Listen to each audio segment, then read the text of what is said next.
Olá, é um prazer estar aqui com você uma vez mais para estudarmos a 7ª lição, Provados pelo Fogo, intitulada Esperança Indestrutível.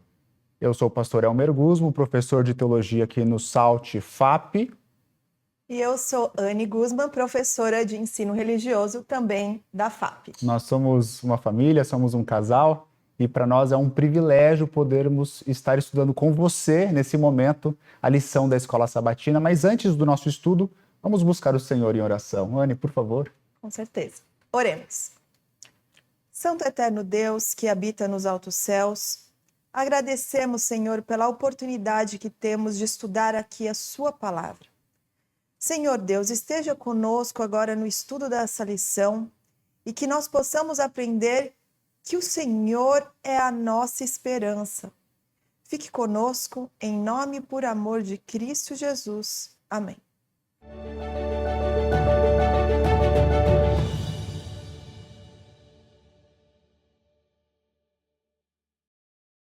A nossa lição começa com um verso e eu gostaria de ler este verso para você. Ora, a esperança não nos deixa decepcionados, porque o amor de Deus é derramado em nosso coração pelo Espírito Santo que nos foi dado. Que verso lindo, né? É uma esperança para a gente mesmo, porque Deus deixou o Espírito Santo aqui para que possa nos dar esperança, para que a gente não ande desanimado, apesar dos crisóis da nossa vida, Verdade, né, Elmer? que a gente pode colocar nossas esperanças nessa vida em tantas coisas, né? No dinheiro, em família, às vezes em saúde, mas a esperança verdadeira que nos fortifica para encarar os desafios da vida são a esperança que nós colocamos no Senhor. Com certeza. E eu acredito que na vida nós temos desafios específicos.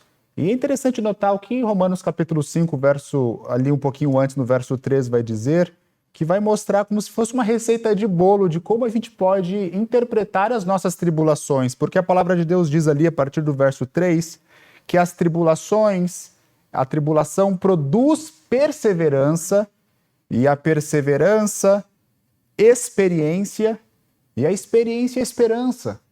Então, às vezes, a gente pode se perguntar, como posso ter esperança?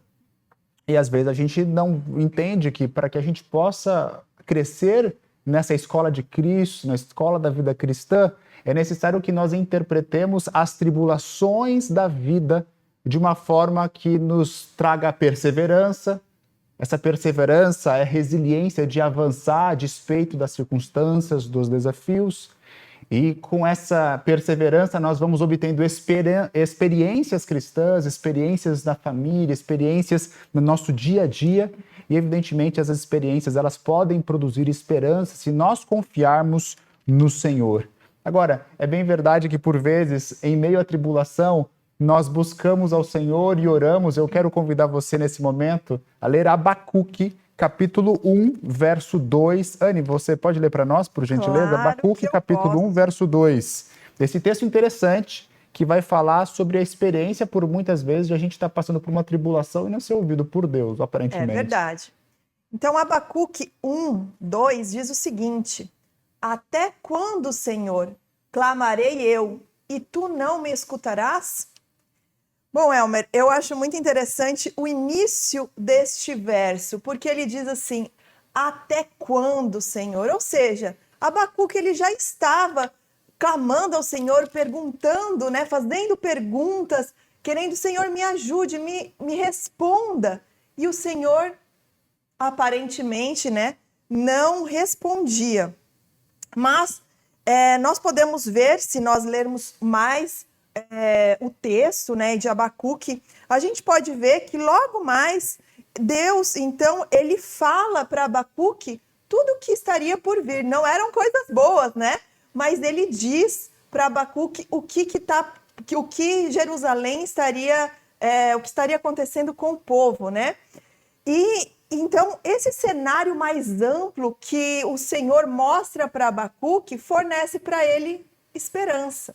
Então, muitas vezes, a gente fica meio com medo de saber sobre profecia, estudar profecia, Mas as profecias, elas são uma forma não de nos assustar, mas uma forma de nos dar esperança, para nos mostrar o que Deus ainda há de fazer com o seu povo. E se ele cumpriu o que ele fez no passado, certamente ele cumprirá o que ele fez, o que ele vai fazer no futuro. Eu né? gostei muito de uma coisa que você falou, de entendermos esse quadro mais amplo, porque saber como a história termina nos dá tranquilidade e segurança para a gente passar pelos aperregos e pelas dificuldades de agora, é ou não é? Com certeza. Então, Abacuque capítulo 2, verso 3, eu chamo sua atenção para esse texto que vai trazer exatamente essa ideia.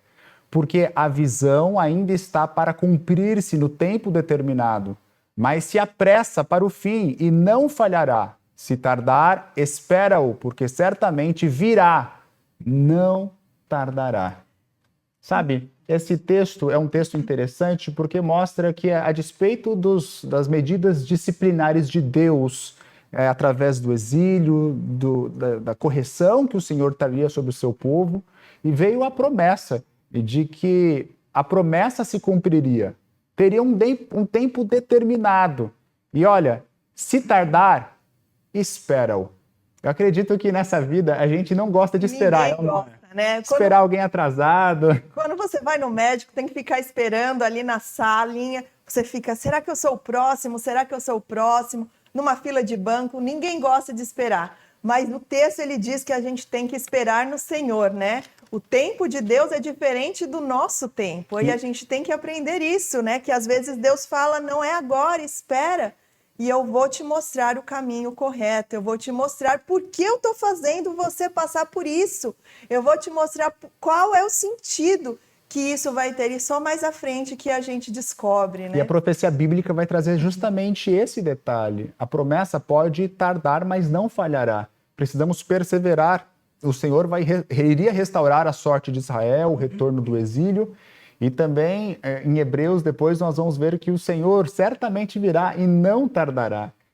Às vezes, na nossa perspectiva humana, como nós vivemos vidas curtinhas, a gente pode pensar que a promessa do Senhor tarda, mas o atraso do Senhor é para a nossa salvação, a paciência do Senhor é com um objetivo maior de salvar o máximo de pessoas possíveis. Abacuque, no próximo capítulo, tem uma das orações mais lindas das Escrituras. Eu acredito que nos versos finais, essa oração, Anne, ela vem nos trazendo uma lição muito profunda, para que a gente possa parar de olhar para as nossas circunstâncias e olharmos para o Deus de Israel que está além das circunstâncias. Vamos ler Abacuque, capítulo 3, verso 17 e 18, e a palavra do Senhor, ela vai dizer o seguinte: ainda que a figueira não floresça, nem haja fruto na vide, o produto da oliveira minta e os campos não produzam mantimento, as ovelhas sejam arrebatadas do aprisco e nos currais não haja gado, todavia eu me alegro no Senhor, exulto no Deus da minha salvação. Ainda que, né? Ainda que. Ou seja, mesmo que nada dê certo, a esperança está no Senhor.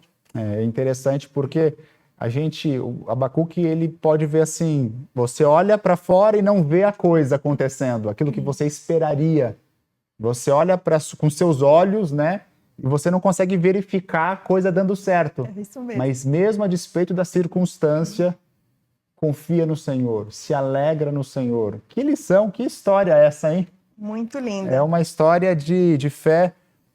E deixa eu fazer uma pergunta, Anne, em relação a Jó, porque quando a gente fala de sofrimento dos crisóis, Jó é o nosso caso clássico da Bíblia, né? Não podemos deixar de ter ele como exemplo, né? E como foi essa questão da esperança na vida de Jó? Porque nós estamos falando sobre essa esperança, sobre o esperar no Senhor, a despeito das circunstâncias. Como foi isso para Jó? Bom, uma parte que eu achei incrível da lição é justamente quando ela traz o exemplo de Jó. Porque quando ele começa... Nós conhecemos a história de Jó, é uma história conhecida, né? Então, nós temos ali várias coisas que acontecem com Jó, e Jó não sabe por que está acontecendo aqueles crisóis da vida dele, né? Porque está havendo tanto sofrimento. Mas nós temos o texto também, uns capítulos onde os amigos de Jó começam o quê? Começam a indagar por que tudo aquilo estava acontecendo. E Deus permanece como? Deus permanece em silêncio, né? Mas e o silêncio não significa que Deus está longe de Jó. Deus está muito próximo. E a gente que lê a história, a gente vê como Deus está ali ao lado de Jó. E aí, depois, então, vem as indagações do próprio Jó, até que Deus resolve, então, responder a ele. E quando ele começa a responder, na verdade, não é uma resposta nem às perguntas de Jó, nem às perguntas dos amigos de Jó.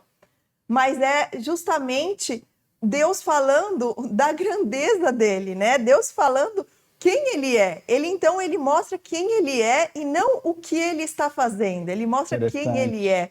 Eu acho muito lindo. Eu peguei aqui Jó 38, eu vou falar somente uma das perguntas que Deus faz para Jó, né? E ele diz assim no versículo 4, 38, 4. Onde estavas tu quando eu lançava os fundamentos da terra? Ou seja... Profundo. Ele então continua com outras perguntas, falando sobre o abismo, falando sobre o mar, sobre as profundezas do mar, falando sobre as nuvens. E só dessas indagações que Deus faz para Jó, ele tem consciência de quem Deus é. E ele tem consciência dessa grandeza de Deus, de que ele não é nada sem Deus. E assim também somos nós, né? A gente conhecendo a Deus, sabendo a sua grandiosidade, a gente pode confiar. Em outras palavras, durante todo o diálogo de Jó com seus amigos, Deus não falou nada, ele vai se manifestar lá no final, mas o silêncio de Deus não significa que ele está ausente. Não. E Jó, ele aprendeu essa lição conhecendo a revelação de Deus na vida dele. Eu acho que isso é uma lição importante. Deus é um Deus bom. Ele tem o melhor dos interesses para nós. É bem verdade que, por vezes, nós não entendemos as coisas quando a gente olha para as coisas que estão na nossa frente. Às vezes a figueira não floresce, a vide não dá certo, o trabalho não anda. Mas mesmo assim, decidir perseverar e confiar, ter as experiências da piedade cristã, avançar na fé, ter a perseverança dos santos, não é assim? A perseverança dos santos, isso sem dúvida nenhuma gerará esperança. E talvez eu esteja falando aqui para alguém que precisa ouvir essa lição da esperança. E a gente espera que essas histórias possam fortificar a nossa fé, porque Deus é esse Pai, né? Que cuida de nós, que tem o melhor dos interesses por cada um de nós. Tem um texto muito lindo que, quem sabe, vale a pena a gente ler nesse momento, Isaías capítulo 41, verso 13, porque descreve um Senhor dando um aconchego especial para aqueles que precisam desse aconchego. Você poderia ler para nós, por favor? Isaías 41, 13 diz o seguinte: Eu, o Senhor, seu Deus, o tomo pela mão direita e lhe digo, não tenha medo, pois eu o ajudarei. Esse texto é lindo porque, aliás, todos os textos são lindos, mas muitas vezes quando a gente está passando por sofrimentos, a gente pensa o quê? A gente pensa que Deus está longe da gente. Por que Deus me abandonou? Mas não. Deus, ele está ali, ó, de mão dada com a gente, passando junto conosco pelas tribulações da vida. E ele está perto, ele é um Deus presente, ele está ao nosso lado, mesmo nas tribulações, mesmo nas provações. Essa mensagem da mão segurada é uma mensagem bonita, né? Porque a gente dá mão, assim, para quem a gente ama, né? Sim. É gostoso dar mão. E, assim, na hora da dificuldade, às vezes, na hora que a gente precisa de alguém do lado, ter alguém mais forte ou maior, dando a mão pra gente, é importante. E em Isaías 41, é Deus passando uma disciplina pro povo, na verdade, né? Depois chama Jacó de um vermezinho. Sim. Ele vai jogar, Deus vai estar jogando duro, tá disciplinando, é a varinha do Senhor trazendo ali Mas ele tá a ali questão do do lado. exílio. Mas ele fala, não temas. Não abandona, né? Deus, ele não abandona a gente. No verso 10, você leu o verso 13, né? No verso 10 diz: Não temas, porque eu sou contigo. Não te assombres, porque eu sou o teu Deus. Eu te fortaleço, te ajudo, te sustento com a minha destra fiel. Deus é fiel, amém? Ele é Emanuel. Ele é Emanuel. Deus conosco, É o Deus né? conosco. E eu acho que essa linguagem da aliança, que Deus está conosco, não temas. E nesse momento é Deus trazendo uma mensagem de esperança, trazendo a esperança do Redentor, mas ao mesmo tempo esse chacoalhão como se fosse, né? Tem muita gente que tem medo de Deus, é ou não é? Mas a mensagem de não tenha medo, persevere, confie, eu acho que é uma mensagem muito bonita e muito plena para nós nos dias de hoje. E quando Jeremias ele escreveu para aquelas pessoas que estavam no exílio, ele teve uma mensagem semelhante também, né? Vamos ler aqui então esse texto, Jeremias, capítulo 29, verso 7. Jeremias, capítulo 29, verso 7, eu vou ler aqui para nós. Procurem a paz da cidade para onde eu os deportei e orem por ela ao Senhor, porque na sua paz vocês terão paz. Aqui, Jeremias está escrevendo uma carta aos cativos que estão lá na Babilônia, para os anciãos da Babilônia. E que lições nós aprendemos desse conselho que Jeremias dá? Jeremias está lá em Jerusalém e ele manda para o resto, para o remanescente que está lá no exílio. Que lições que nós aprendemos? Bom, o texto ele já diz, né? A primeira coisa ali que ele fala é: eu deportei vocês, né? Eu os deportei. Então, quando a gente vê isso, ou seja, foi Deus que fez. Se Deus fez, ele vai sustentar, né? Então, a gente não precisa temer nisso, porque Deus está sob controle, a situação está sob controle. Às vezes não no nosso controle, mas no controle de Deus, porque foi Deus que fez. Um outro aspecto que o texto ali também diz: procure a paz da cidade para onde eu os deportei. Essa parte de procure a paz, onde eles estavam? Eles estavam no exílio. Procure a paz mesmo se você não estiver no lugar perfeito. Procure a paz mesmo se você não tiver, você não tem a família perfeita, mesmo que você não tenha essa família, mesmo que você não tenha o trabalho perfeito. Mas você tem que ter a paz, você tem que ter a paz vinda de Deus, né? Porque Deus está contigo. Mesmo nestes lugares que não são os lugares talvez ideais, os lugares do seu sonho, mas Deus está contigo.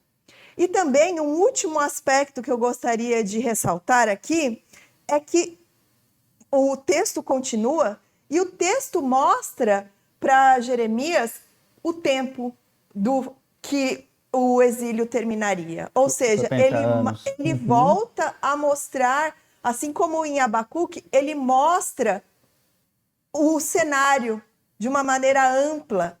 E aí, então, isso pode trazer segurança, porque esse cenário está aberto e Deus cumpriu. Deus cumpriu essas 70 semanas. Se ele cumpriu essa profecia de Abacuque, se ele cumpriu a profecia de Jeremias, por que não ele não vai cumprir a profecia de que ele vai voltar para nos buscar? Eu acho que isso traz muita segurança para nós, porque ele cumpriu 70 anos, depois em Daniel 9 ele cumpre as 70 semanas, e depois nós temos Daniel 8 com uma visão mais ampla, né? Essa varredura na história das 2.300 tardes e manhãs. E se Deus ele cumpriu a sua palavra, ele foi fiel, ele cumpriu aquele que havia prometido no passado, certamente irá prometer a ser fiel no futuro também. Que lição maravilhosa! Eu fico, às vezes, pensando esse Deus sendo esse pai. E, obviamente, o pai ama, ele cuida, ele incentiva, né, Anne? Nós temos 2 filhos, mas também o pai também ele disciplina. E, às vezes, eu acho que na nossa sociedade, às vezes, a gente confunde o amor com a libertinagem, né, com não corrigir. E a palavra de Deus escreve que, por exemplo, a gente leu agora há pouco falando que Deus ele deportou o povo. Esse é o exílio. Esse daqui é uma medida disciplinar de Deus, é uma maldição da aliança. E foi Deus que fez, né? O povo, quem sabe, podia ver que isso ia ser para o mal, mas na verdade foi para o bem. Eu lembro de José também. Quem mandou José para o Egito foram seus irmãos que venderam, traíram, abandonaram, né? Mas depois, quando José conversa com seus irmãos, o mal que os irmãos intentaram, na verdade, Deus usou para o bem, para que pudesse salvar todo mundo. Então, Deus ele instrumentaliza os sofrimentos e as circunstâncias para atingir os seus propósitos. Mas a gente tem que confiar. Talvez agora a figueira não floresça, né? A virgem não deu seu fruto. Mas eu vou me alegrar e confiar no Senhor. Esse pai disciplina. Vamos ler aqui Hebreus, capítulo 12, versos 5 e 6. A palavra de Deus diz: Filho meu, não menosprezes a correção que vem do Senhor, nem desmaies quando por ele és reprovado, porque o Senhor corrige a quem ama e açoita todo filho a quem recebe. Acho que a primeira pergunta que a gente aprende, o primeiro aspecto desse texto é que a disciplina, a correção, vem do Senhor. Quando a gente ama, a gente corrige, porque a gente quer o melhor, a gente quer o bem. E aqui tem algumas dicas para nós hoje, né? Primeiro fala, não despreze, se sujeite, persevere. E, portanto, eu acho que a gente Seja humilde, sejam humildes, porque para a gente receber disciplina, né? Tem que ser humilde. E eu acredito que o propósito dessa disciplina, Hebreus 12 vai falar o seguinte, para que vocês possam ser santos, para que vocês possam ser maduros. E sem dúvida... Ser mais semelhante de Deus, né? Ser mais semelhante que Jesus Cristo. Exato, né? Semelhante a Ele. E Romanos capítulo 5, verso 3, nós já vimos que para que a gente possa ter esperança, primeiro a gente tem que receber as tribulações, perseverar, criar experiência, e isso vai gerar esperança. Nosso tempo, querido irmão, querida irmã, já está chegando ao fim. E eu louvo a Deus porque você está animado, estudando a lição da Escola Sabatina diariamente. Não se esqueça, faça desse guia o seu maná diário, para que você possa ganhar forças para encarar os dias a dias, as labutas e os dessabores que a vida pode lançar sobre a sua família, sobre a sua vida. Eu queria te perguntar aqui, Anne, para nós concluirmos esse momento de estudo, como a gente pode viver na prática e termos esta esperança indestrutível em meio ao sofrimento, às dificuldades? Que lições nós podemos aprender? Bom, eu acredito que a primeira lição que me vem à mente agora é que a esperança da Bíblia está ancorada em Deus e não em nós mesmos. A gente é fraco, a gente muda, a gente não é firme o suficiente para termos a nossa esperança em alguém, num marido, num casamento, nos filhos, no dinheiro, né? Isso daí tudo pode acabar, se a gente vê pela experiência de Jó, mas Cristo, Jesus, ele nunca muda. Deus, ele está ali ao nosso lado e ele é imutável. E então essa deve ser a nossa esperança. Deve ser a esperança de Deus, a esperança em Jesus Cristo. Não nessas coisas dessa terra, mas a esperança no céu. Um segundo ponto que talvez nós podemos colocar aqui é em relação a estudarmos mais as profecias. As profecias, elas não estão para nos amedrontar, como eu já disse, mas elas estão para nos trazer esperança. Elas trazem esperança de que o Deus que cumpriu as profecias do passado, ele vai cumprir as profecias que ele fez, que é a volta dele. E aí sim, nós não teremos mais crisóis, nós não teremos mais sofrimento, né? Que Deus, ele acabará com este sofrimento, ele enxugará dos nossos olhos toda lágrima. Então, a gente precisa sim estudar as profecias. Que lindo, amém. Eu acredito, querido amigo que nos assiste nesse momento, o que marcou para mim a minha jornada ao estudar esse tópico foi na experiência de Jó, que enquanto Jó e seus amigos estavam ali discutindo, dialogando, Deus estava silente, ele estava em silêncio. Mas o fato de Deus estar em silêncio não significa que Deus estava ausente. Ele estava ali perto, pertinho de Jó, o acompanhando, ouvindo toda a conversa, e no final Deus se manifesta. E ele se manifesta de um redemoinho. Eu me lembro em outro momento da Bíblia onde Deus se manifesta em uma voz mansa e suave, de um silêncio como se fosse. Mas aqui para Jó, ele se manifesta de um redemoinho, de um tornado, de um furacão como se fosse, algo convoluto. E por vezes nós passamos por redemoinhos em nossas vidas e a gente quer ouvir a voz de Deus e Deus ele está em silêncio, ele não responde. E o silêncio de Deus, por vezes, é uma resposta.